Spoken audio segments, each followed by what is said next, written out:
Hoy es 22 de mayo y es día de Santa Rita de Casia. Y para este episodio está conmigo María Cecilia León y ella nos va a platicar de la vida de esta santa. Bienvenida, Ceci, muchas gracias. Muchas gracias, Mariel. Pues sí, ¿qué te puedo contar? La verdad es que es una santa a la que yo le tengo muchísimo cariño porque la conocí cuando yo estaba como en quinto de primaria. Además, chistoso porque de esas historietas para niños de vidas de santos que había siempre en casa de mi abuelita y nunca había visto esa, la conocí un día, me puse a leerla y me impresionó. Entonces, pues qué mejor platicar de esta vida que igual también puede ayudar a muchas personas, ¿no? Empiezo a platicarte. Santa Rita es una santa de la época medieval. Ella en realidad la bautizaron como Margherita Lotti y es una santa italiana de la localidad de Casia, justo que está en la región de Umbría, y que es muy interesante porque de esta región han nacido muchísimos santos. Por ejemplo, San Francisco de Asís, Santa Clara, San Benito, Santa Escolástica. Entonces, qué impresión que una zona de tantos santos, ¿no? Ella nació un año más o menos después de la muerte de Santa Catalina de Siena, como para ubicarla en el tiempo. Y obviamente era un momento en la historia muy conflictivo, con muchos roces, sobre todo entre familias. Entonces eso era muy complicado. Y a Santa Rita le tocó crecer en medio de todos esos conflictos. Y pues bueno, entonces ella nace en 1381 en Roca Porena, que está cerquitita de Casia, cuando sus padres ya eran grandes. Sus padres trabajaban en el campo y se la llevaban ahí, ¿no? Cuando estaban trabajando. Y en una ocasión, uno de los trabajadores que estaban ahí con los papás se cortó el brazo con una hoz. Entonces él fue a buscar ayuda y se encontró que en la cesta donde estaba Santa Rita había abejas. Y entonces trató de espantarlas y se dio cuenta que las abejas no le estaban haciendo nada y una abeja lo curó, ¿no? Digamos que se puso la abeja en su brazo y ya. Y pues estos son como señales, ¿no? Son símbolos de Santa Rita. Y bueno, desde chiquita ella tenía una sensibilidad también muy particular. Ella siempre se sintió atraída por la vida de consagrada, pero esto no lo pudo lograr cuando ella tenía pues que 14 años más o menos, porque sus papás la casaron. Sabemos que también en esa época se arreglaban los matrimonios y también hay que contextualizarla, porque no podemos ya empezar a juzgar a los papás ni nada, porque así se acostumbraba en esa época, ¿no? Y la verdad es que los papás conocían a los papás de este niño y eran personas pues muy cristianas, muy buenas. Y la sorpresa fue que cuando Santa Rita se casó, resultó ser un mujeriego, un alcohólico, un peleonero, y a Santa Rita eso la hizo sufrir muchísimo. Y aquí está la parte controversial, porque ahorita decimos, híjole, pues ¿por qué no se salió Santa Rita de su casa? A ver, eran otras épocas completamente, y a Santa Rita, más que todo lo que hacía su esposo, que le dolía muchísimo, lo que más le preocupaba a ella era su corazón. Santa Rita decía que ella no iba a dejar que se perdiera por la eternidad. Entonces ella fue muy fiel a su esposo y entendiendo también pues el valor del matrimonio, de este sacramento, que pues hoy el mundo nos dice lo contrario, como si fuera ya nada más un contrato. Y lo más bonito era eso, ¿no? Que ella sabía que el matrimonio era para llevar al cielo a la otra persona. Entonces, pues ella perseveró muchísimo y tuvo la gracia de ser madre también. Tuvo 2 hijos, que algunos autores dicen que fueron gemelos, otros que no, que fueron pues uno y uno. Pero pues también los buscó educar cristianamente. Gracias a Dios, y ahí también está la parte imposible, pues logró la conversión de su esposo y pudieron vivir bien como una familia cristiana. La cosa aquí está que un día mataron a su esposo y los hijos juraron vengar la muerte de su padre. Y Santa Rita eso también la hizo sufrir porque ella no quería que sus hijos cayeran en un pecado mortal, en un pecado de matar a quien había matado a su papá. Entonces ella también rezó mucho a Dios para eso, para que sus hijos se pudieran convertir antes de caer pues en una situación como esa. Y sus hijos cayeron enfermos, los 2. Entonces, antes de su muerte, cuando ya estaban muy delicados, perdonaron a los asesinos de su papá y aquí está también lo bonito de Santa Rita, que ella entendía la parte de la razón y como lo lógico, entendía todo ese coraje, pero entendía también la gran misericordia de Dios, porque ella la vivía con todos, incluso con su esposo, con sus hijos, con los más pobres. Ella siempre se quiso dar a los demás. Y ahora que ya estaba sola, porque pues sabemos que sus papás también, como la habían tenido ya grandes, murieron estando ella joven. Y ahora sí dijo, ya, o sea, ya es mi momento. Fue con las madres agustinas y obviamente le dijeron que no podían aceptar a una viuda en el convento. Entonces, eso a Santa Rita le dolió otra vez muchísimo, pero ella confiaba mucho en Dios. Entonces, ella sabía que Dios estaba de su lado y cuentan que como en un sueño, en la oración, vio a San Agustín, a San Nicolás de Tolentino y a San Juan Bautista, que eran los 3 santos a quien ella les tenía más devoción y a quienes admiraba mucho. Y entonces, no se sabe cómo, por una razón inexplicable, ella amaneció un día dentro del convento, porque las madres no la querían dejar entrar. Todos estaban sorprendidos y aquí el obispo intervino y aceptó que Santa Rita estuviera dentro del convento. Entonces, pues se quedó a la edad de 36 años y ahí empezó una vida de muchísimas pruebas muy duras, obedeciendo también con muchísima humildad a la Madre Superiora, que a veces la ponía a hacer como labores inútiles, ¿no? Como regar plantas secas o ese tipo de cosas.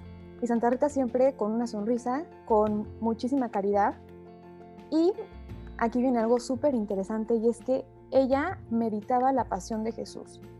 Desde que ella era chiquita, veía la corona de espinas y ella quería quitar un poco de ese dolor. Y pues ella recibió un estigma, ¿no? Ella tuvo una espina, se le clavó en la frente, causándole también mucho dolor y además desprendía como un aroma que era sumamente feo. Entonces, además, apartaba a las personas de ella. Y lo que ella repetía cuando tenía el estigma era: Señor, aumenta mi fe y mi paciencia en la medida en que aumentan mis sufrimientos. Entonces, eso a mí se me hace súper vigente. Digo, no se nos va a clavar una espina ni nos va a salir una llaga, pero en el día a día, ¿cuántas veces necesitamos de la fe y de la paciencia, no solamente con los demás, sino con nosotros mismos? Entonces, algo que no había dicho es que ella no supo ni leer ni escribir, sus papás tampoco le enseñaron, sus papás tampoco sabían. Entonces se dice que su único libro era el crucifijo. Entonces ella rezaba por los pecadores a partir de ese libro, ¿no? Que ella iba desentrañando todos los misterios de la vida de Jesús a partir de lo que veía y de ese diálogo y de esa unión con Dios en la oración. Y bueno, ella en 1453 cayó gravemente enferma y estuvo en cama por 4 años, y ya al final de su vida la fue a visitar una de sus primas de Rocaporena y le preguntó que si quería algo de su casa, que si se le ofrecía algo. Y Rita le pidió una rosa. Entonces la prima dijo: ¿qué voy a hacer? Es pleno invierno, me está pidiendo algo imposible. Y cuando su prima regresó a casa, se encontró una rosa en medio de la nieve. Entonces este es otro símbolo del amor que Dios le tenía a Santa Rita y de esa intercesión por las causas imposibles. Ese símbolo, pues, que Dios florece en medio de todas las dificultades y que para Dios nada es imposible. Y lo mismo sucedió con unos higos, igual. Durante invierno se encontraron la higuera con frutos. Y bueno, ella murió en 1457, el 22 de mayo, y 200 años después de su muerte comenzaron a llegar abejas al monasterio. Y justo estaban por las fechas de Santa Rita. Como la Semana Santa y la Pascua están cerca de las fechas de mayo, pues coincidía lo de las abejas. Fue beatificada hasta 1627 por el Papa Urbano VIII y canonizada el 24 de mayo de 1900 por León XIII. Se le conoce como la abogada de las causas imposibles justo por todo esto. Yo lo que he aprendido de los santos, porque al principio con este podcast yo decía: ¿cuándo me va a pasar esto? Nunca voy a poder ser como Santo Domingo Sabio, que nunca pecó, nunca voy a poder ser, ¿no? Pero creo que debemos de sacar lo que sí podemos aprender, como, bueno, él tuvo director espiritual, bueno, ella hizo esto, o sea, cómo llevarlo a nuestra vida. Y creo que de Santa Rita podemos sacar muchísimo, la humildad obviamente que es propia de los santos, y creo que creo que es mejor como ver cómo puedo santificarme más. O sea, no tanto qué me corresponde, sino qué puedo o cómo esto o qué decisión me va a santificar más o qué acción me va a santificar más. Entonces, creo la verdad que Santa Rita optó por eso. Me encanta que en la vocación de su matrimonio fue velar por la santidad de su esposo.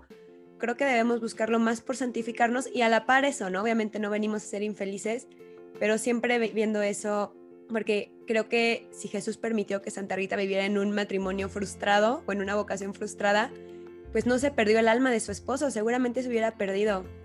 Entonces, bueno, creo que nos invita mucho a la contemplación de la aceptación de los designios de Dios y a entender a veces que aunque no nos guste lo que estamos viviendo o nos frustre, hay algo más. Completamente.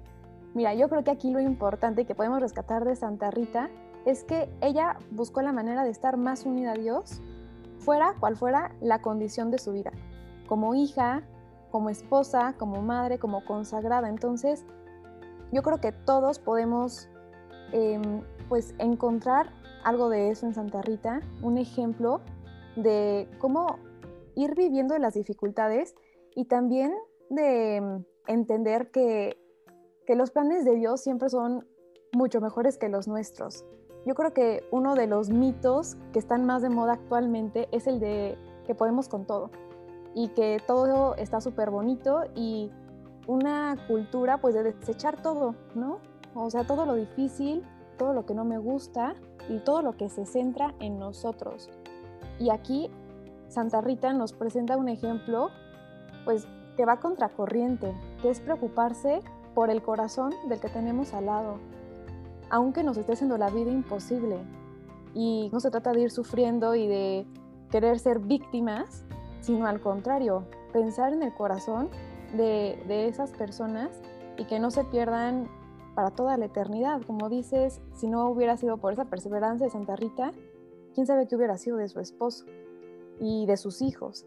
Entonces es algo súper valioso y algo que, a pesar de que es súper controversial, que a lo mejor podemos recuperar, ¿no? En medio de toda esta ola de pensamiento, de tanta violencia también, porque no podemos negar que existe la violencia y que a todos nos hace sufrir, sea cual sea nuestro estado de vida.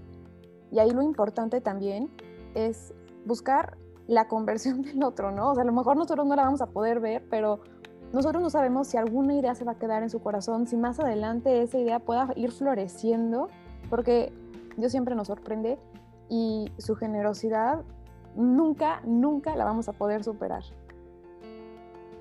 Como dice la frase, ¿no? Dios no se deja ganar en generosidad.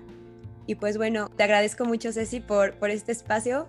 Creo que es muy importante saber que con nuestra oración y nuestro ejemplo se puede convertir a alguien. Saber que la oración de intercesión sirve y que podemos nosotros ser un medio por el cual Dios se vale, pues para la salvación de un alma. Yo creo que con un alma que no se condene, lo vale todo, ¿no? Y pues pedimos hoy en su día que interceda por nosotros, por las mujeres, por las familias. Nos encomendamos a Santa Rita, que ella pues sufrió con su corazón de mujer, pues todas las preocupaciones que aunque fue hace mucho tiempo, siguen siendo vigentes hoy en día. Que interceda por estas familias, por estas causas imposibles y por estas personas que no lo conocen, pues para que obtengan, gracias a la misericordia de Dios, la salvación de su alma, que es para lo que nacimos. Santa Rita de Casia, ruega por nosotros.